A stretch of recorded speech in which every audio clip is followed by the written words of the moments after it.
خلیفہ کے ہم ہیں خلیفہ ہمارا، وہ دل ہے ہمارا آقا ہمارا، ہمارا ہمارا خلیفہ ہمارا، وہ دل ہے ہمارا آقا ہمارا، وہ دل ہے ہمارا آقا ہمارا۔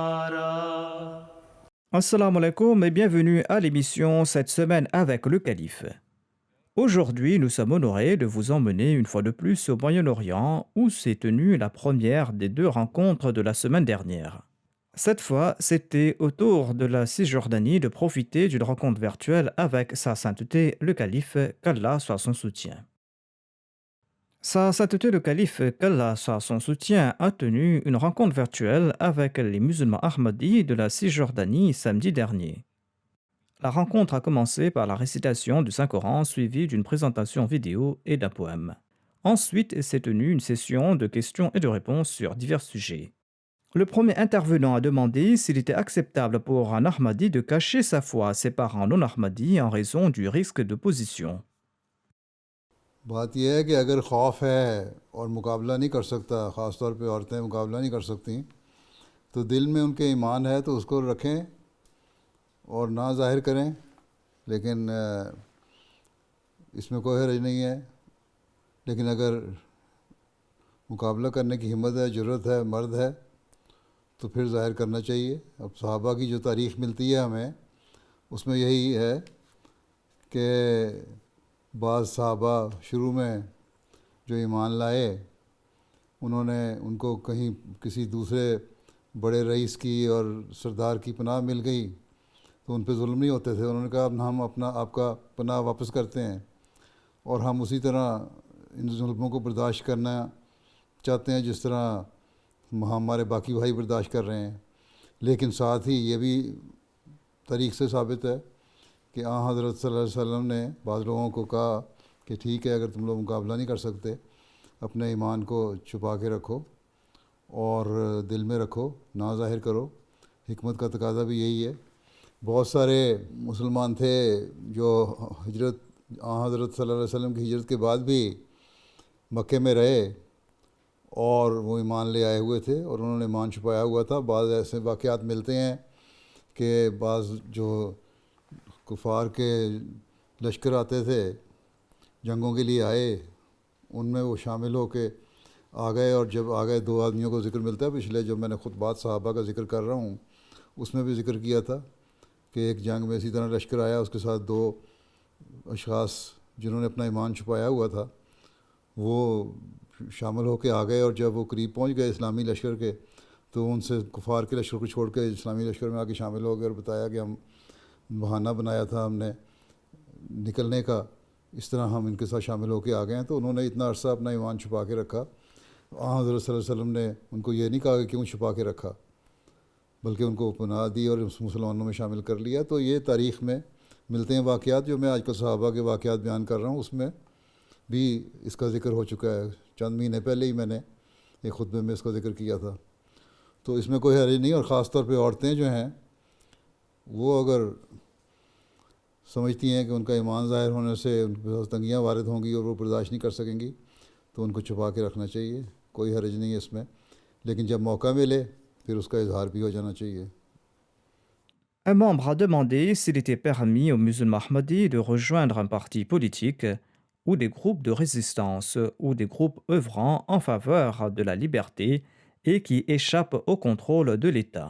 پہلی بات تو یہ ہے کہ احمدی جو ہے اپنے ملک کا شہری بھی ہے، اور وہ اپنے وطن کی سیاسی پارٹیوں میں داخل ہو سکتا ہے، اور جب وہ سیاسی پارٹی میں داخل ہوگا تو اس کی آواز اس ایوان تک بھی پہنچے گی، ان لوگوں تک بھی پہنچے گی جہاں وہ پیچھے رہ کے نہیں پہنچا سکتا، اور ان کی جو پالیسی بنانے میں اگر اس کا کردار ہے تو وہاں ایسی پالیسی بنائے گا جو ملک کے لیے فائدہ مند ہوگی، کیونکہ ایماندارانہ رائے اپنی پیش کرے گا وہ اللہ تعالیٰ کے حکم کے مطابق کہ جب بھی تمہارے سے رائے مانگی جائے ایمانداری سے دو۔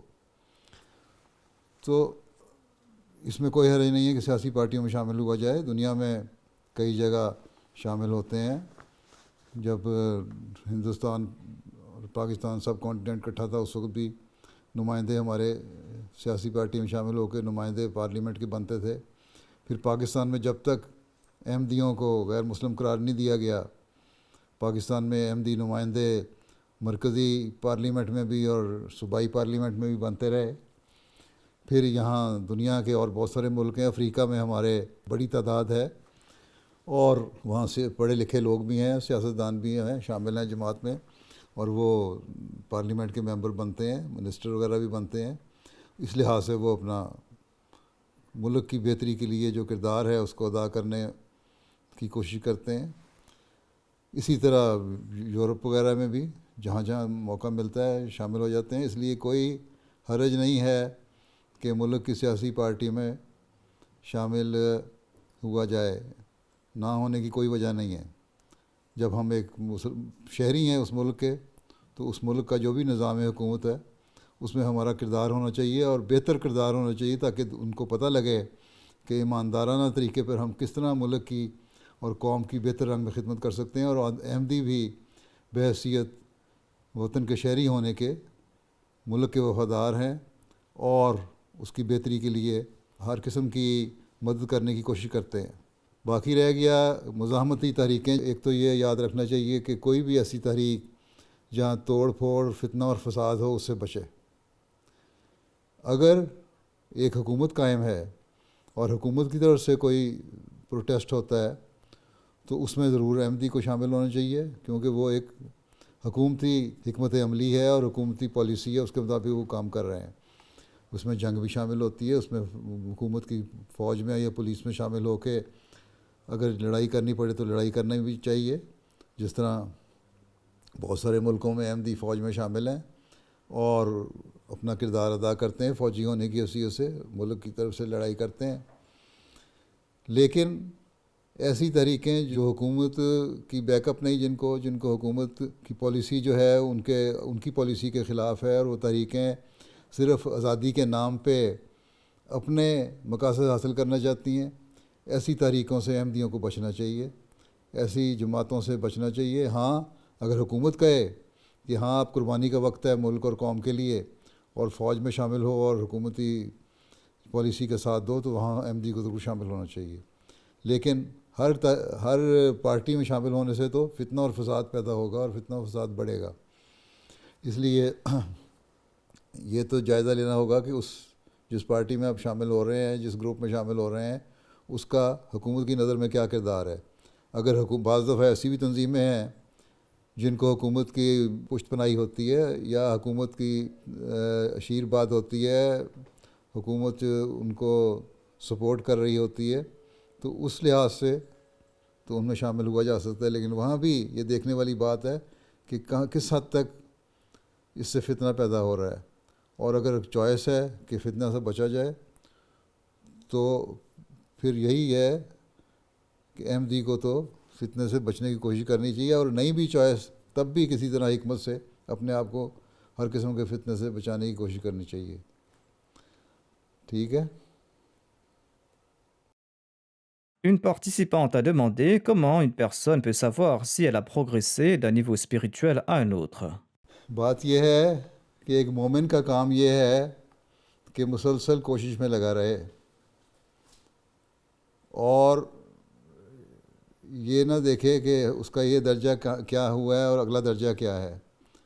اللہ تعالیٰ بہتر جانتا ہے کہ کہاں ایک درجے کی حد ختم ہوتی ہے اور دوسرا درجہ شروع ہوتا ہے. اس لیے مومن کے لیے یہی ہے کہ تم نے نیکیوں میں بڑھتے چلے جانا ہے اور اس کے لیے کوشش کرتی جانا ہے.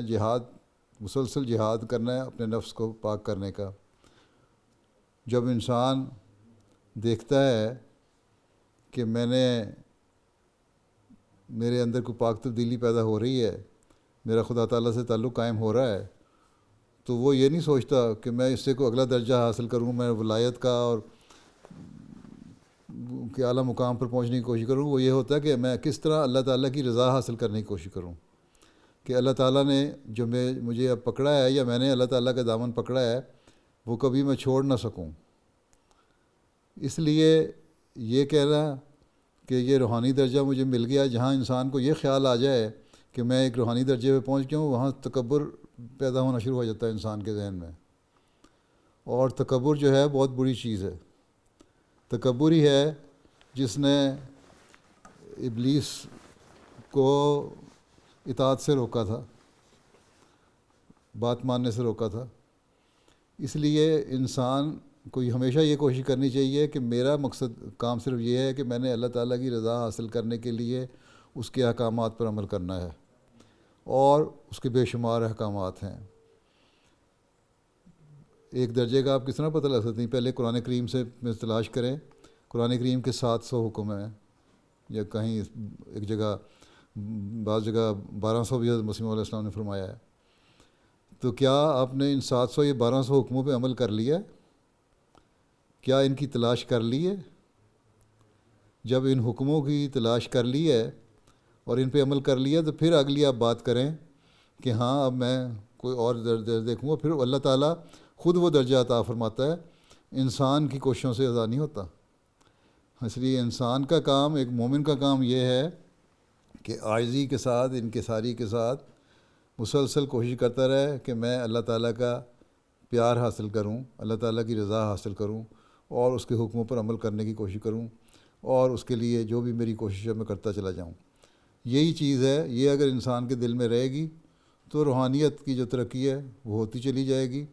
اور وہ اللہ تعالیٰ نے اس کا پیمانہ رکھا ہوا ہے کہ کہاں کون سا اسٹیپ ہے جہاں تم پہنچ گئے اور کون سا اگلا اسٹیپ ہے.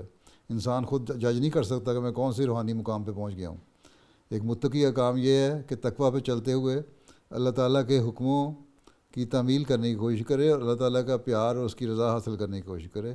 اور یہی ہمارا کام ہے، اور اس کے لیے ہمیں کوشش کرتے رہنا چاہیے. اور یہ ایک مسلسل کوشش ہے، مسلسل جہاد ہے. اور یہی جہاد ہے جو انسان کے نفس کو پھر اللہ تعالیٰ کا قرب دلانے والا ہوتا ہے. پھر اللہ تعالیٰ خود انسان کو بتا دیتا ہے کہ تم میرے نزدیک تمہاری کیا حیثیت ہے. ٹھیک ہے. Une participante a affirmé avoir observé que le calife avait un amour spécial pour les Africains et qu'il souriait toujours en les voyant. Elle a demandé comment le peuple arabe pouvait obtenir le même amour de la part du calife de l'époque. بات یہ ہے کہ میں تو ہر احمدی سے، ہر مخلص احمدی سے جب وہ اخلاص سے آتا ہے، ملتا ہے، بیٹھتا ہے، اس کو دیکھتا ہوں تو مسکراتا ہوں. میں تو آپ کو دیکھ کے بھی مسکرا رہا ہوں. اور آپ کے لیے میرے وہی جذبات ہیں جو افریقن کے لیے ہیں، وہی جذبات میرے یورپین کے لیے ہیں. ایک مخلص احمدی چاہے وہ یورپین ہے، وہ چاہے افریقن ہے، چاہے ایشین ہے، چاہے عرب ہے یا ساؤتھ امریکہ کا ہے، میرے لیے تو سب برابر ہیں. اور ان کے جو چہروں کے سے محبت کا اظہار ہیں وہ مجھے بھی مجبور کرتے ہیں کہ میں بھی ان سے اسی طرح محبت کروں، جو وہی اظہار کروں جو وہ کر رہے ہیں. تو اس میں کوئی فرق نہیں ہے. نہ آپ افریقنوں سے کم ہیں، نہ افریقن آپ سے کم ہیں، نہ پاکستانی آپ سے زیادہ ہیں، نہ افریقن کسی اور قوم سے کم یا زیادہ ہیں، نہ یورپین. جو بھی مخلص احمدی ہے اور خلافت کے ساتھ اس کا خاص تعلق ہے، اس کو جب بھی میں ملتا ہوں، دیکھتا ہوں، مسکراتا ہوں. میں تو ہر ایک جو بھی ہے، چاہے وہ افریقن بچہ ہے، چاہے وہ یورپین بچہ ہے، چاہے وہ ساؤتھ امریکن بچہ ہے، چاہے وہ پاکستانی بچہ ہے، چاہے وہ نوجوان ہے، مرد ہے، عورت ہے، ہر ایک کو دیکھ کے اس لیے میرے دل میں تو پیار کے جذبات ہی ہوتے ہیں، اور میں ہمیشہ مسکراتا رہتا ہوں. میرا نہیں خیال کہ آپ کو دیکھ کے میں نے کبھی ناراضگی کا اظہار کیا اور کبھی کیا. عرب بھی مجھے ملتے رہتے ہیں، کبھی میں ناراضگی کا اظہار کیا. آپ کو بھی دیکھ کے مسکراتا ہوں اسی طرح. ہاں، تو میرے دل میں تو ہر ایک سچے احمدی کے لیے پیار اور محبت کے جذبات ہیں. ٹھیک. Une personne a demandé comment protéger la foi des enfants ahmadis de l'influence négative des parents non ahmadis. بات یہ ہے کہ ایک تو مخالفین جماعت جو ہیں ان سے کوئی ایسے موقع پیدا ہی نہ کریں کہ جہاں احمدیت کے بارے میں ان کے مخالفت کے باتیں یا اظہار ہو رہے ہوں. خاص طور پہ جب بچے آپ کے ساتھ بیٹھے ہوں تو اس وقت ان سے ایسی باتیں کرنے کی ضرورت ہی نہیں ہے، کیونکہ وہ پھر ایسے جواب دیں گے یا ایسی باتیں کریں گے جس سے بچے متاثر ہوں گے یا ان میں تجسس پیدا ہوگا کہ کیا یہ باتیں کر رہے ہیں۔ تعلق تو بیشک رکھیں اور رکھنا چاہیے، بلکہ زیادہ بہتر تعلق رکھیں اور ان کو بتائیں کہ یہ احمدیت کی تعلیم جو حقیقی اسلام کی تعلیم ہے، یہ ہمیں کہتی ہے کہ اپنے رشتہ داروں سے، برہمی رشتہ داروں سے تعلق رکھو اور پیار محبت کا سلوک کرو۔ اس لیے تم جو بھی ہمیں کہتے ہو کہتے رہو، لیکن ہماری طرف سے تمہیں کوئی تکلیف نہیں پہنچے گی۔ باقی رہے گی بچوں کی تربیت کے لیے، تو بچوں کی تربیت کے لیے تو پھر ماں باپ کو، میں نے پچھلی ملاقات میں ویر والوں کو بھی یہ کہا تھا، ماں باپ دونوں کو خاص محنت کرنی پڑے گی، کردار ادا کرنے پڑے گا ایسے ماحول میں جہاں بچوں کو مخالفین کی باتیں بھی سننی پڑتی ہیں اور دیکھنی پڑتی ہیں اور وہ متاثر بھی ہو سکتے ہیں اس سے۔ وہاں ماں باپ کو گھر میں زیادہ سے زیادہ توجہ بچوں کی طرف دینی چاہیے، ان کو بتانا چاہیے کہ دین کیا چیز ہے، ہم احمدی کیوں ہیں، حقیقی اسلام کیا چیز ہے، ہمارے میں اور ان میں کیا فرق ہے۔ اور یہ جب ساری باتیں آپ واضح کریں گے ان میں، ان کو پتہ لگ جائے گا بچوں کو کہ ہمارے احمدی ہونے کی کیا وجوہات ہیں۔ ہم صرف ایک فرقہ بن کے نہیں ابھرے، بلکہ حضرت صلی اللہ علیہ وسلم کی پیش گوئی کے مطابق، اللہ تعالیٰ کے حکم کے مطابق اس امام مہدی اور مسیح موعود کو ماننے والے ہیں جس کے آنے کی اس زمانے میں خبر دی گئی تھی، اور دین کی تجدید کے لیے اس نے آنا تھا اور ہم نے اس کو مان لیا۔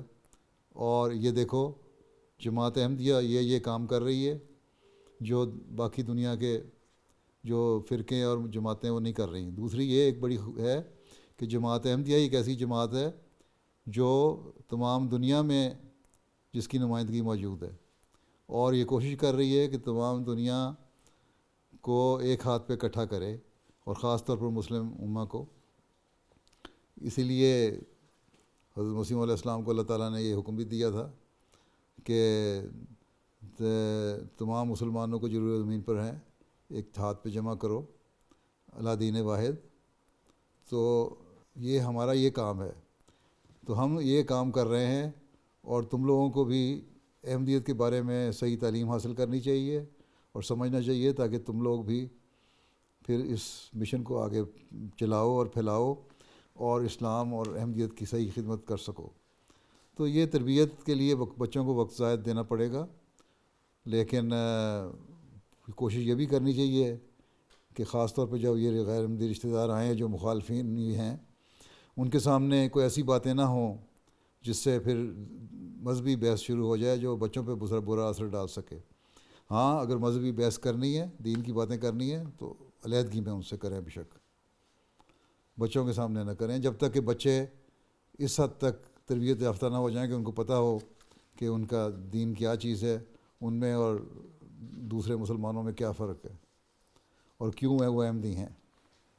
تو یہ تو واضح کرنا پڑے گا، اس کے لیے محنت کرنی پڑے گی، اس کے لیے جہاد کرنا پڑے گا۔ ہر کام جس کو حاصل کرنا ہو، ہر نیک مقصد یا بڑا مقصد جس کو حاصل کرنا ہو، اس کے لیے جہاد کرنا پڑتا ہے، اور یہی بہت بڑا مقصد ہے اس وقت ہمارے سامنے، کہ ہم نے ہر پہلو سے اور ہر طریق پر جہاد کرنے کی کوشش کرنی ہے، ٹھیک ہے۔ اور یہ جہاد ہی ہے جو ہمیں بھی اور ہماری نسلوں کو بھی محفوظ رکھے گا، اور انشاءاللہ تعالیٰ نہ صرف محفوظ رکھے گا بلکہ اس سے آگے اسلام اور احمدیت کا صحیح پیغام بھی ان لوگوں کو پہنچے گا، اور ہماری آہستہ آہستہ بڑھتے جائیں گے۔ مخالفت سے بھی گھبرانا نہیں چاہیے، مخالفت کی وجہ سے ہی احمدیت بھی پھیلتی ہے۔ مخالفین کے اعتراضوں کے جواب دیں گے آپ تیاری کر کے، تو پھر آپ اپنے بچوں کو بھی بتائیں گے کہ اگر کوئی یہ اعتراض کرے تو اس کا یہ جواب ہے، اور اس سے بچے بھی تربیت یافتہ ہو رہے ہوں گے۔ تو یہ جیسا کہ میں نے کہا ایک جہاد ہے، مسلسل جہاد، اس کو کرنا ہوگا، گھبرانے کی ضرورت نہیں، ٹھیک ہے۔ Une autre personne a demandé s'il était permis de rester ami avec quelqu'un qui a quitté la Jamaat mais qui ne s'oppose pas activement à la Jamaat. ہاں، کوئی حرج نہیں ہے، دین تو ہر ایک کا اپنا دل کا معاملہ ہے، لا اکراہ فی الدین، کوئی جبر نہیں، کوئی زبردستی نہیں۔ اگر کوئی سمجھتا ہے کہ جماعت اس کے نزدیک صحیح نہیں ہے اور وہ ایک وقت کے بعد چھوڑ دیتا ہے لیکن مخالفت نہیں کرتا، حضرت مسیح علیہ السلام کو برا بھلا نہیں کہتا، ان کے خلاف کوئی نازیبہ الفاظ استعمال نہیں کرتا، اور آپ تو پھر اسے بیشک تعلق رکھیں۔ ہو سکتا ہے کہ آپ کا یہ تعلق کسی وقت اس کے لیے اصلاح کا باعث بن جائے اور وہ دوبارہ رجوع کر لے اور توبہ کر لے اور واپس آ جائے، لیکن اگر اس کے ساتھ آپ فاصلہ ڈالتے رہیں گے اور آپ دوست ہیں اس کے، تو پھر وہ اور دور ہٹتا چلا جائے گا، ہو سکتا ہے زیادہ برائیوں میں مبتلا ہو جائے۔ تو دوستی کا حق ادا کرنے کے لیے بھی ضروری ہے کہ اگر وہ مخالفت نہیں کر رہا تو اس سے وہ تعلق قائم رکھیں، اور اگر مخالفت کر رہا ہے پھر بھی السلام علیکم رکھنے میں کوئی حرج نہیں ہے، ہو سکتا ہے کسی وقت میں اس کی اصلاح کا باعث بن سکیں آپ۔ Une intervenante a demandé conseil au calife sur la manière d'empêcher les enfants de perdre leur temps sur les jeux en ligne et sur Internet.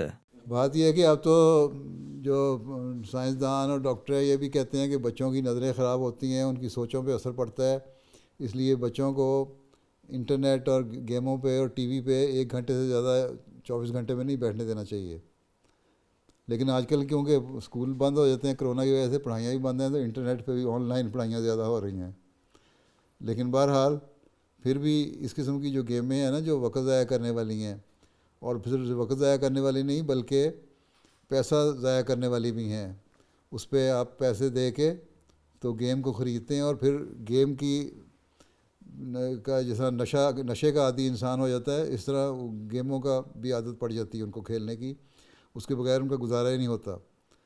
ان گیموں کے دوران بچوں کی جو گیمز ہوتی ہیں ان کے دوران غلط قسم کی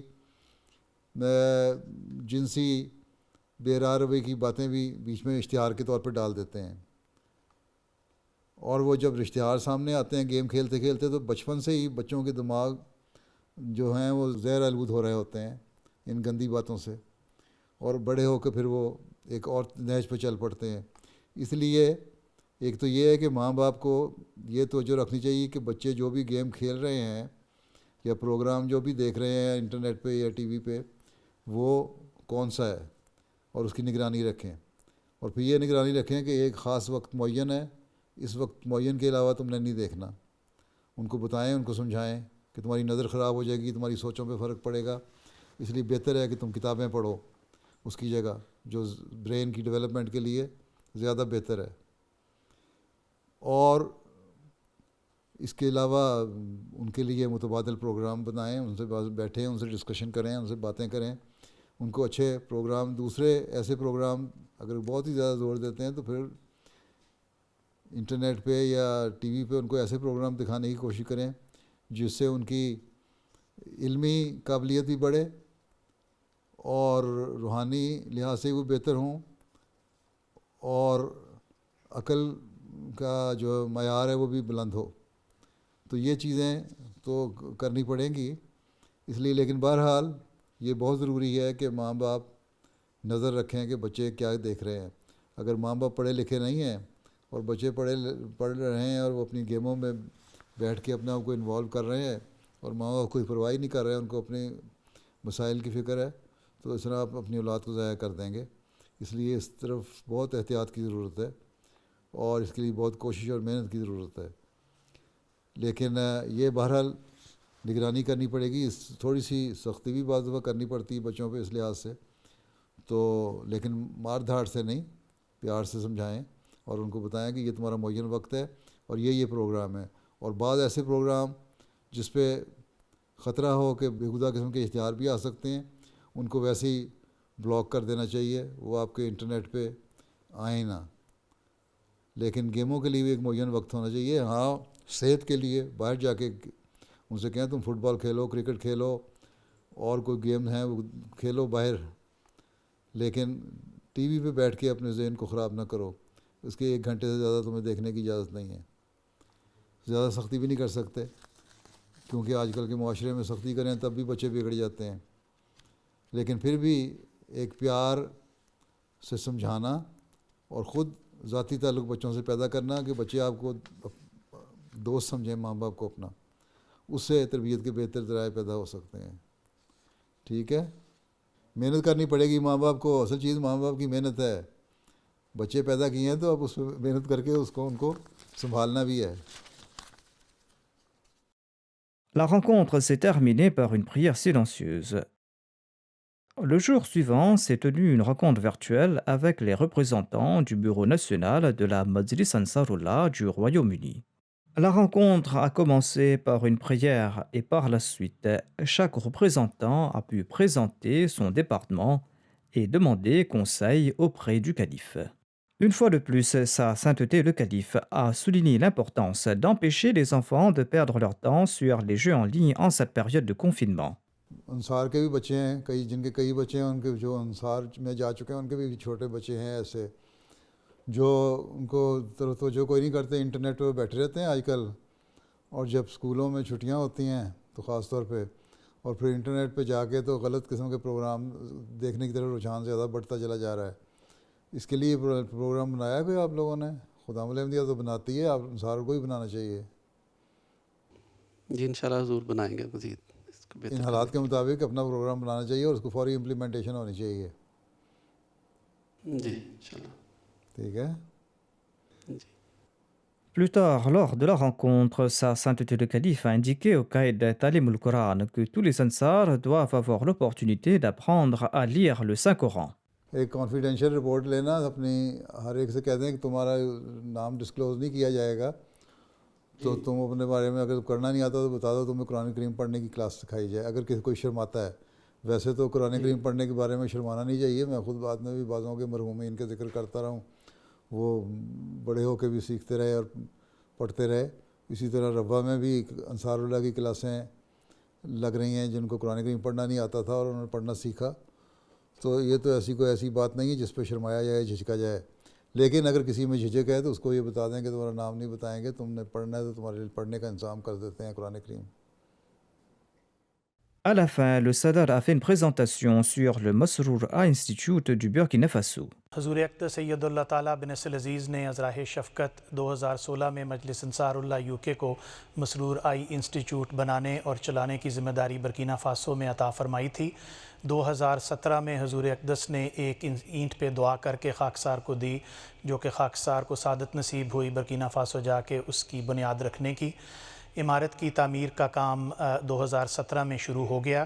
حضور اقدس بلڈنگ جو ہے وہ تعمیر کے مراحل سے گزرتی ہوئی اس وقت تقریباً مکمل ہو چکی ہے. بلڈنگ اندر سے مکمل ہے. اب اس وقت بلڈنگ کے باہر کا کام جو ہے وہ جاری ہے، جو کہ انشاءاللہ اگلے تقریباً 1 ماہ کے دوران مکمل ہو جائے گا. یہ عمارت کا حصہ جو ہے یہ بوستان مہدی، جو کہ واگاڈو برکینا فاسو کا کیپٹل ہے، وہاں سے گانا جانے والی مین سڑک پر واقع ہے. تقریباً 4.5 ایکڑ کا یہ پلاٹ ہے اور یہ 2 منزلہ عمارت ہے. اس 2 منزلہ عمارت کے اندر 2 آپریشن تھیٹر موجود ہیں، جس کے علاوہ 6 کنسلٹیشن رومز موجود ہیں. اور اللہ تعالیٰ کے فضل سے وقت کے ساتھ یہاں پیچھے جو حصہ نظر آ رہا ہے اس میں 2 گھر بھی بنائے جائیں گے. پیچھے جو ایک عمارت کا حصہ نظر آ رہا ہے اس وقت وہ سیپریٹ سٹور ہیں اور جو واشنگ فیسیلیٹیز ہیں اور کچن کی فیسیلیٹیز وہ اس آؤٹ بلڈنگ کے اندر موجود ہوں گی. آج کل سامنے اندر کا حصہ اس وقت کمپلیٹ ہے. یہ کچھ تصاویر جو حضور دیکھ رہے ہیں یہ جس وقت سیلنگ اور چیزیں انسٹال ہو رہی تھیں اس وقت کی ہیں. اندر کے مناظر اس سے آگے ابھی دکھائی دیں گے، جس میں مین لابی اور مین گیلری شامل ہے. یہ تقریباً اپریل کے مہینے کی فوٹوگرافس ہیں اس وقت. یہ اندر کی کچھ تصاویر حضور دیکھ سکتے ہیں لابی کی. اسی طرح جو سامنے اب سڑک ہے اور سامنے اس کے اوپر پیونگ کا کام اور جو باغیچے کا حصہ ہے اس کے اندر مانسون کی بارشیں شروع ہو گئی ہیں تو اب گھاس لگانے کا کام جاری ہے. تو انشاءاللہ یہ اگلے 1 ماہ تک مکمل ہو جائے گا. حضور اقدس کی خدمت میں عاجزانہ درخواست ہے کہ دعا فرمائیں کہ اللہ تعالیٰ مجلس انصار اللہ یو کے کو آسن رنگ میں یہ ذمہ داری نبھانے کی توفیق عطا فرمائے حضور اقدس کے ارشادات کے مطابق. جزاک اللہ حضور. جزاک اللہ. ماشاء اللہ بڑا اچھا بنا لیا ہے. اس کو چلانے کی بھی توفیق اللہ تعالیٰ دے آپ لوگوں کو. آمین. اللہ حافظ. السلام علیکم ورحمۃ اللہ وبرکاتہ. السلام علیکم ورحمۃ اللہ وبرکاتہ. السلام علیکم. C'était là quelques points forts de deux rencontres qui ont eu lieu la semaine dernière. Nous terminons maintenant par notre dernière rubrique, un extrait du sermon du vendredi. Sa sainteté le calife a continué sa série de sermons sur le calife Omar radhiyallahu anhu dans son dernier sermon du vendredi. Il a relaté entre autres quelques incidents de sa vie, dont certains durant la vie du calife Abu Bakr radhiyallahu anhu. تو حضرت ابوبکر نے حضرت عبد الرحمن بن عوف کو بلایا اور فرمایا مجھے عمر کے متعلق بتاؤ. تو انہوں نے یعنی حضرت عبد الرحمن بن عوف نے کہا کہ اے رسول اللہ کے خلیفہ، اللہ کی قسم حضرت عمر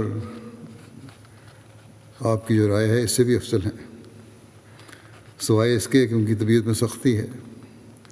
حضرت ابوبکر نے فرمایا سختی اس لیے ہے کہ وہ مجھ میں نرمی دیکھتے ہیں، اگر امارت ان کے سپرد ہو گئی تو وہ اپنی بہت سی باتیں جو ان میں ہیں ان کو چھوڑ دیں گے، کیونکہ میں نے ان کو دیکھا ہے کہ جب میں کسی شخص پر سختی کرتا ہوں تو وہ مجھے اس شخص سے راضی کرنے کی کوشش کرتے ہیں، اور جب میں کسی شخص سے نرمی کرتا ہوں تو اس میں مجھے سختی کرنے کو کہتے ہیں. اس کے بعد حضرت ابوبکر نے حضرت عثمان بن عفان کو بلایا اور ان سے حضرت عمر کے بارے میں دریافت فرمایا. حضرت عثمان نے کہا کہ ان کا باطن ان کے ظاہر سے بہتر ہے اور ہم میں ان جیسا کوئی نہیں. اس پر حضرت ابوبکر نے دونوں اصحاب سے فرمایا جو کچھ میں نے تم دونوں سے کہا ہے اس کا ذکر کسی اور سے نہ کرنا، اور اگر میں عمر کو چھوڑتا ہوں تو عثمان سے آگے نہیں جاتا. یعنی دونوں آپ کے نزدیک بہت ایسے لوگ تھے جو خلافت کا حق ادا کرنے والے تھے، اور ان کو یہ اختیار ہوگا کہ وہ تمہارے امور کے متعلق کوئی کمی نہ کریں. اب میری یہ خواہش ہے کہ میں تمہارے امور سے علیحدہ ہو جاؤں اور تمہارے اسلاف میں سے ہو جاؤں.